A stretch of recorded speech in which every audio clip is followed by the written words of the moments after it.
Kasus pembunuhan di Siak kembali mengungkap fakta baru yang mengejutkan. Tak disangka, Ihsan, 44, yang merupakan pelaku pembunuhan di Siak ternyata memiliki hubungan menyimpang dengan korban Nofrianto, 39.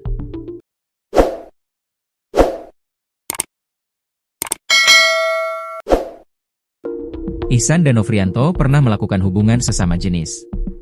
Hal ini terbongkar saat tersangka Ihsan berbagi kisah saat dihadirkan dalam konferensi pers Polres Siak, Jumat, 31 Oktober 2025, di Mapolres Siak. Kapolres Siak, AKBP Eka Ariandi Putra memberikannya kesempatan untuk menceritakan kejadian kepada pers. "Saya baru 2 tahun tinggal di Perawang, sebelumnya saya tinggal di Jambi," ujarnya membuka keterangan. Ihsan mengaku kenal korban lewat aplikasi pesan instan yang terkenal dengan fitur People Nearby, yaitu MiChat. "Ya, saya dan korban kenal di aplikasi MiChat sebulan yang lalu," ujar Ihsan dengan tangan terborgol. Istri pelaku pembunuhan di Siak menangis saat dipaksa layani teman suami.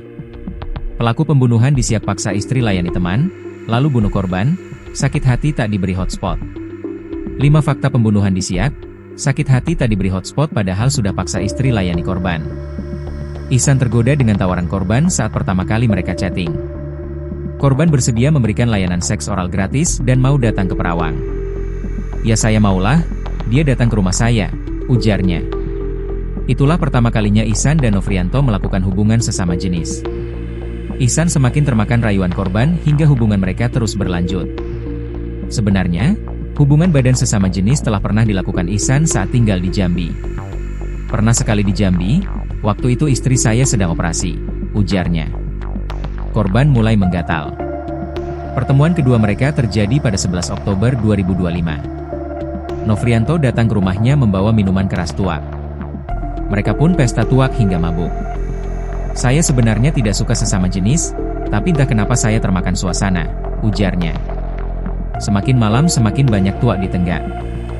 Nofrianto mulai menggrepenya, bahkan meraba-raba istri Ihsan. Sejak saat itu, istri Ihsan risih dan menyebut Nofrianto sebagai pria yang gatal.